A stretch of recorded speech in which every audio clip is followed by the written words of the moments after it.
पहिली मोठी बातमी निकालानंतर वंचित बहुजन आघाडीची राज्य कार्यकारिणी बैठक लोणावळा येथे पार पडली।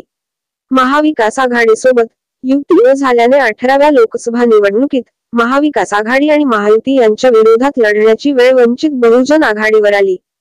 या निवडणुकीत वंचित बहुजन आघाडीला पराभवाला सामोरे जावे लागले। या पराभवाची कारणे आणि त्यावरील उपाय यावर बैठकीत सविस्तर चर्चा करण्यात आली। संविधान वाचवण्यासाठी सामाजिक आणि राजकीय लढा जो वंचित बहुजन आघाडीने सुरू केला होता तो मुद्दा काँग्रेस आणि त्याच्या मित्रपक्षांनी हायजॅक केला। त्यामुळे अनेक समुदायांनी मोठ्या प्रमाणात काँग्रेसला पाठिंबा दिला। आम्हीही भाजप आणि त्यांच्या धोरणांच्या विरोधात उभे आहोत हे सांगण्यात आम्ही कमी पडलो। आम्ही जनतेला हे सांगण्यास यशस्वी झालो की जर तुम्ही वंचित बहुजन आघाडीला मत दिले तर आम्ही भाजपच्या विरोधात इतरांपेक्षा जास्त चांगले काम करू, कारण हा लढा आम्ही सुरू केला आहे, असं वंचितने जारी केलेल्या प्रसिद्धी पत्रकात म्हटलं आहे।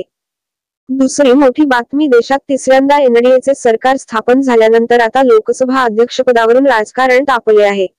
लोकसभा निवडणुकीत 240 जागा जिंकणाऱ्या भारतीय जनता पक्षाला लोकसभा अध्यक्षपद स्वतःकडेच ठेवायचे असून भाजप घटक पक्षांना उपसभापती पदाची ऑफर देऊ शकते, असे बोलले जात आहे। लोकसभा अध्यक्षांची निवड जून 26 रोजी होणार आहे। यापूर्वी एनडीएच्या मित्र पक्षाशी चर्चा करण्याची जबाबदारी केंद्रीय संरक्षण मंत्री राजनाथ सिंह यांच्याकडे देण्यात आली आहे। लोकसभेसाठी संसदेचे पहिले अधिवेशन 24 जूनपासून सुरू होणार आहे। लोकसभा अध्यक्षपदाची निवडणूक जून 26 रोजी होणार आहे। उमेदवाराचे नाव आदल्या दिवशी दुपारपर्यंत उघड होईल। एनडीएच्या मित्र पक्षांकडे लोकसभा उपसभापती पद असावे असे विरोधी पक्षांचे मत आहे।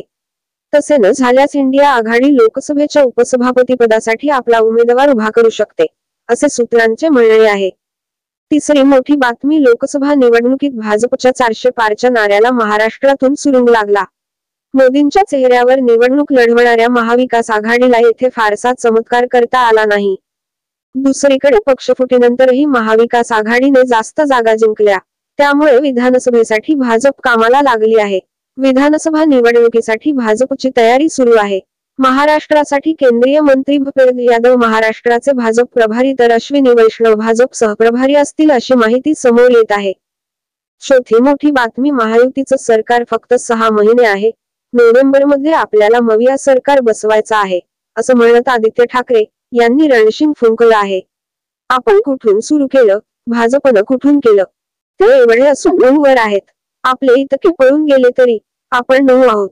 उत्तर पश्चिमही जागा आपण जिंकणार आणि 10 जागा होणार, असा विश्वास त्यांनी यावेळी बोलून दाखवला। एक अकेल चालत नाही, देशाने सांगितले। जे 2 सोबत गेलेत ते आपल्याला माहित आहेत कोणत्या स्थिती गेले।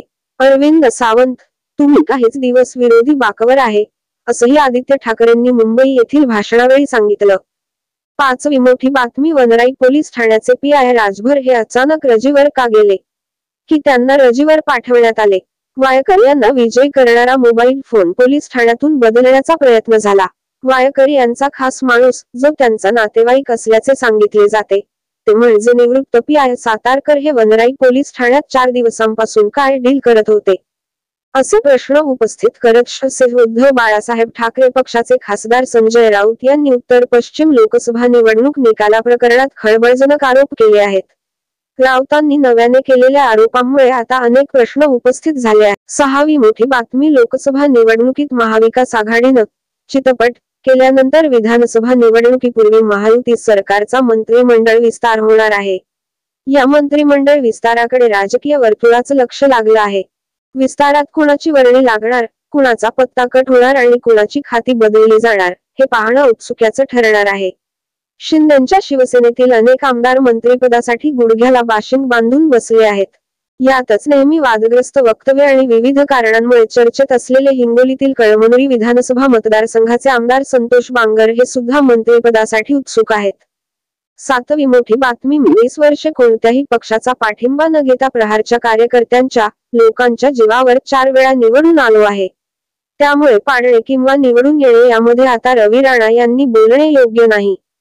मी राणांसारखा भाजपचा, राष्ट्रवादी काँग्रेसचा पाठिंबा घेऊन निवडून आलेलो नाही। मी स्वतःच्या जीवावर निवडून आलेलो आहे। तसेच स्वाभिमान पार्टीनेच भाजपाच्या उमेदवार नवनीत राणा यांना पाडले आहे। घरचीच व्यक्ती मोठं होताना रवी राणा पाहू शकले नाहीत। असे खळबळजनक वक्तव्य प्रहार पक्षाचे आमदार बच्चू कडू यांनी कराड येथे केला. 8वी मोठी बातमी. महाराष्ट्र पोलीस दलातील 17,000 पदांसाठी 17,76,256 अर्ज आले आहेत. कारागृह विभागातील 1,800 पदांसाठी 3,72,000हून अधिक अर्ज दाखल झाले आहेत. 19 जूनपासून भरती प्रक्रिया सुरू होणार आहे. अप्पर पोलीस महासंचालक राजकुमार वटकर यांनी या संदर्भात माहिती दिली आहे. राज्यात जून 19 पासून पोलीस भरतीला सुरुवात होत असून 17,471 जागांसाठी 17,76,256 अर्ज आले आहेत.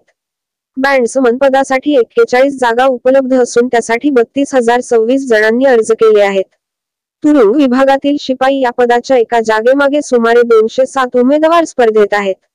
या पदासाठी 1,800 जागा उपलब्ध असून 3,72,354 अर्ज आले आहेत.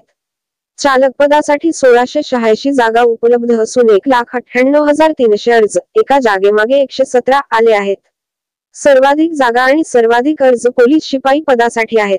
95,055 जागांसाठी 8,22,984 अर्ज आले असून एका जागेसाठी साधारण 86 उमेदवार असं याचं गुणोत्तर आहे. 9वी मोठी बातमी. केंद्र सरकार व 25 राज्यांप्रमाणे सरकारी कर्मचाऱ्यांचे सेवानिवृत्तीचे वय 60 वर्षे करावे अशी मागणी राज्य सरकारी कर्मचाऱ्यांकडून करण्यात येत आहे. या मागणीसंदर्भात राजपत्रित अधिकारी महासंघाची नुकतीच सरकारसोबत बैठक झाली असून या बैठकीत निवृत्तीचे वय 60 वर्षे करण्याबाबत सकारात्मक निर्णय घेतला जाईल असे आश्वासन मुख्यमंत्री एकनाथ शिंदे यांनी दिल्याची माहिती महासंघाकडून देण्यात आली. मुख्यमंत्री शिंदे यांनी सह्याद्री अतिथीगृह येथे शुक्रवारी अधिकारी महासंघ व प्रशासनासोबत संयुक्त बैठक घेतली. त्याचप्रमाणे जून 10 रोजी मुख्य सचिवांनीही बैठक घेतली. या दोन्ही बैठकांत अनुभवी अधिकारी व कर्मचाऱ्यांचा प्रशासनाला अधिक उपयोग व्हावा याच उद्देशाने सरकारने सेवानिवृत्तीचे वय 58 वरून 60 करण्याबाबत चर्चा झाली. यावेळी दोघांकडून सकारात्मक निर्णय घेण्याचे आश्वासन देण्यात आले. त्याचप्रमाणे केंद्र सरकारने त्यांच्या कर्मचाऱ्यांचा महागाई भत्ता 46 वरून 50% केला आहे. याबाबतचा प्रस्ताव राज्याच्या वित्त विभागाच्या अपर मुख्य सचिवांनी तयार केला आहे.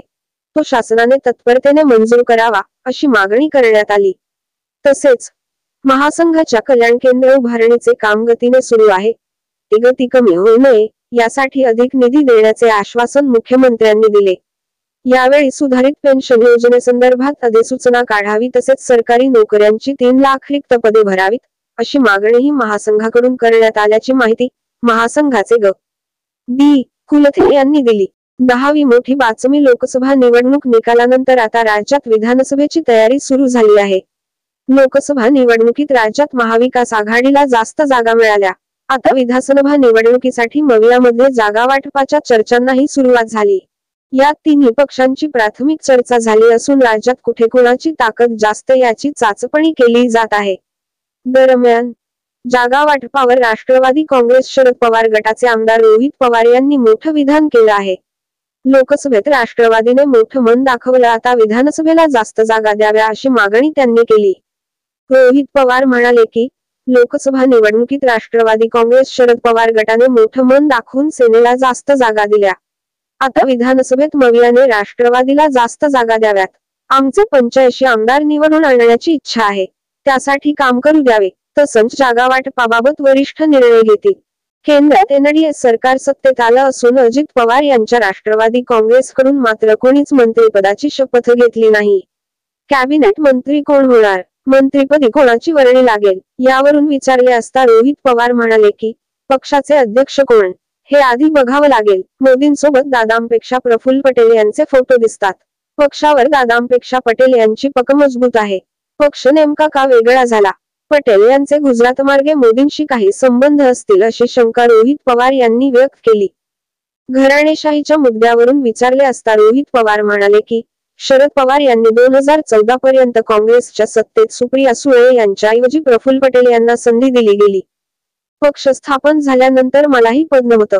अजित पवारांचे नेते कुजबूज करत आहेत. दादांचा दुसऱ्यांवर विश्वास नव्हता म्हणून त्यांनी खासदारकी दिली. अजित पवार यांचं कुटुंब वेगळं आहे आणि शरद पवार यांचं कुटुंब वेगळं आहे. अजित पवार आणि सुप्रिया सुळे हे लहानपणापासून जवळचे आहेत. त्या भावनिक आहेत, त्यामुळे त्या भावनेच्या भरात बोलून जातात.